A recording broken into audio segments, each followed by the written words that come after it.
Thank you for joining me today and allowing me to share my research with you all. My name is Jade Bravo, and I am an environmental public policy master's candidate. Today, I'll be sharing my research on tiered water rates for the city of Peoria. So here's a look at the agenda for the presentation. I will give you a brief summary of the background, what the purpose and questions were for this project, and explain tiered rates before sharing my findings and recommendations for the city. So sustainability and conservation have been incredibly important to the city of Peoria. And in the last few years, they have worked with Project Cities on several projects specifically addressing water conservation. This project builds on some of the great work achieved by previous classes. The purpose of this research is to find ways to improve Peoria's water pricing system to better incentivize water conservation. The current rate structure is primarily determined by financial needs, but there may be an opportunity to prioritize water conservation. I was tasked with addressing the following questions. How are tiered rate structures structured in other communities? What impact do tiered rates have on water consumption? Or in other words, what tier costs actually encourage long-term conservation? And finally, how do higher tiers and subsequent reliance on variable revenue drive the need for higher levels of financial reserves? Through extensive literature research, interviews with Peoria's water director and finance and budget department, and an examination of rates across the state and country, I have attempted to answer these questions. So what are tiered water rates exactly? For those of you who don't know, a tiered water rate structure is an increasing block rate structure where users must pay a rate that aligns with their consumption as their consumption increases. Therefore, the more water used, the more expensive the rates. Each city looks different, but these are pretty basic models of what tiered rates look like.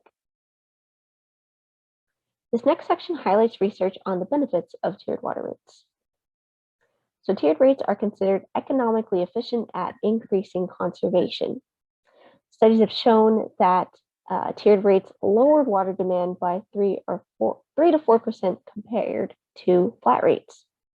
And some studies in California saw a 10 to 15% reduction in water demand after switching to tiered rates. Tier rates seem to have an impact on water demand, although it may take some time to see long-term conservation behavior, although some of that research has not been conducted yet. So tier rates also help to address equity. One of the primary considerations in water pricing is fairness or equity among consumers. A common perception about water prices is that the poor will be most negatively impacted. However, water rates can actually be designed to have a very low first tier rate in order to fulfill essential uses of water, so poorer families still can take advantage of this type of structure.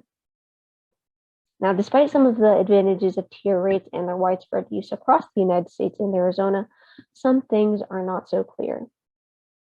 While effective at lowering demand in the short term, long-term behavioral change has not necessarily been attributed to increased water conservation. Despite equity advantages, there are still concerns that higher use households are being punished despite the same per capita water use. Having a diverse consumer base makes instituting broad rates possibly still inequitable. The public is also often not properly educated about tiered rates, and that definitely impacts their effectiveness. And perhaps the most important of the concerns is revenue recovery.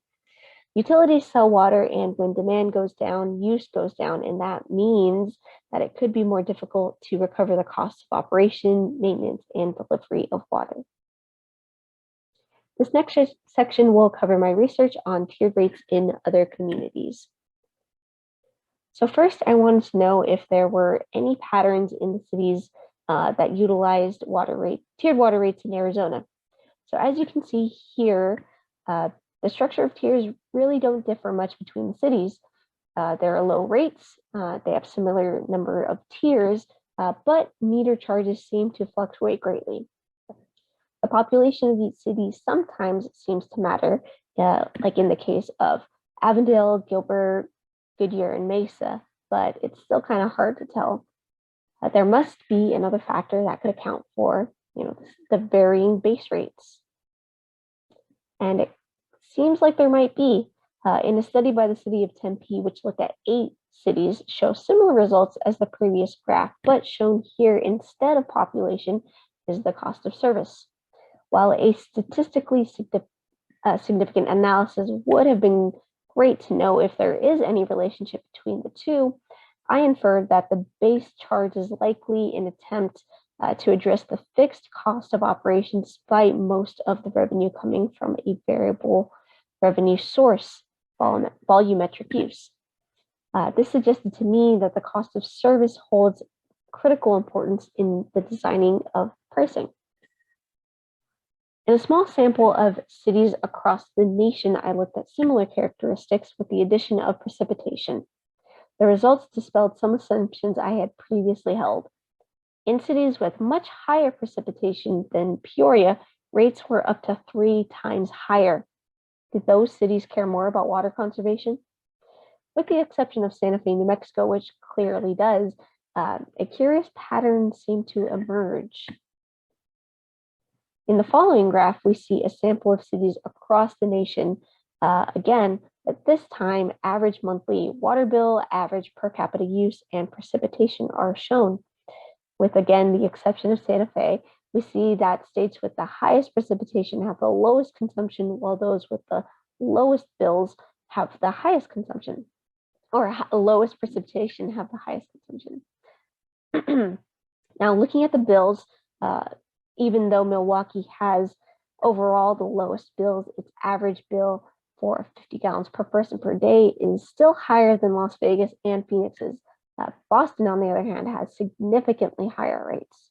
Now, further research into this suggests that because use is so low and demand is so low due to water availability being increased due to precipitation, utilities actually have to charge more to recover their costs. So it's not necessarily to promote water conservation that prices are so much higher, even though that this does happen. It seems to be more closely tied to the cost of providing water.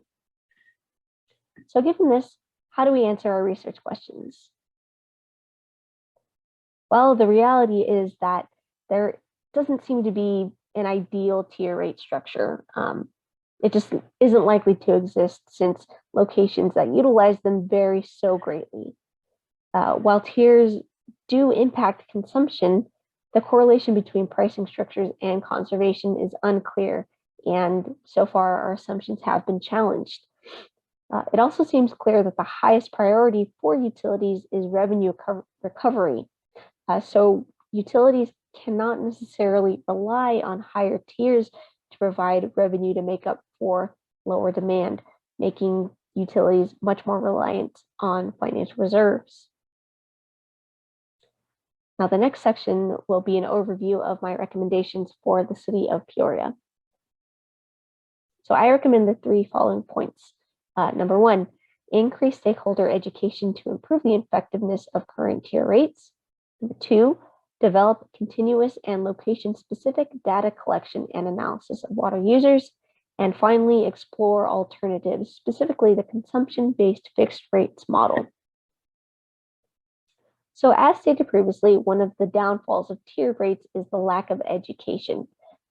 One study found that a clear explanation of the prices on a household's water bill can result in the same level of water conservation as other utilities with a 30 to 40% lower rate increase. So simply providing information on billing statements about how tiered rates work, what they're designed to achieve, and how consumers can monitor their water use will be important if tiered rates are to be continued in the future. Simple bill stuffers explaining why tiered rates are being implemented, and easy to understand information on the city's website, like a water bill calculator, videos, and graphics can also be great ways to spread awareness.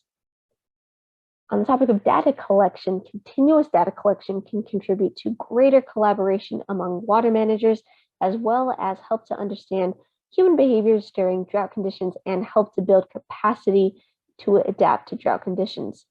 Since users are so diverse and locations vary in a number of ways, Data collection provides a great tool for managers and higher leadership to make better decisions about water.